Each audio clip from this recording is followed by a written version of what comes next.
Ravi and Ramesh together can do a job in 2 days. Ramesh and Mahesh can do it in 4 days, while Ravi and Mahesh can do it in 2 days. What is the number of days required to Ravi to do the same job alone? ఇప్పుడు రవి రమేష్ అనే persons ఇద్దరు కలిపి ఒక పని 2 డేస్లో complete చేస్తే, Ramesh plus Mahesh అనే persons ఇద్దరు కలిసి 4 డేస్లో కంప్లీట్ చేస్తున్నారు. రవి ప్లస్ మహేష్ 2 డేస్లో. అప్పుడు టోటల్ వర్క్ ఏమవుతుంది? ఎల్సిఎం ఆఫ్ 2 4 2 అవుతుంది.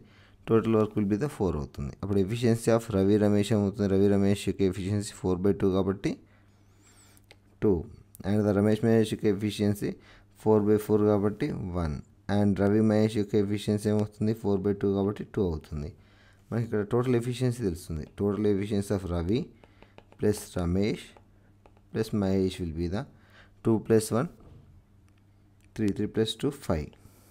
అప్పుడు రవి రమేష్ మహేష్ యొక్క ఎఫిషియన్సీ విల్ బి ద 5/2. మనకు కావాల్సింది what is the number of days required to Ravi to do the same job alone.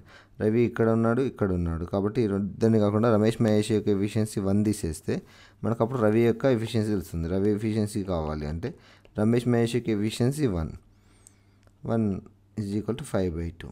అప్పుడు Ravi efficiency will be the 5/2 - 1 అంటే 3/2 అవుతుంది. Ravi efficiency will be the 3/2. Total work 4 by Ravi efficiency 3/2.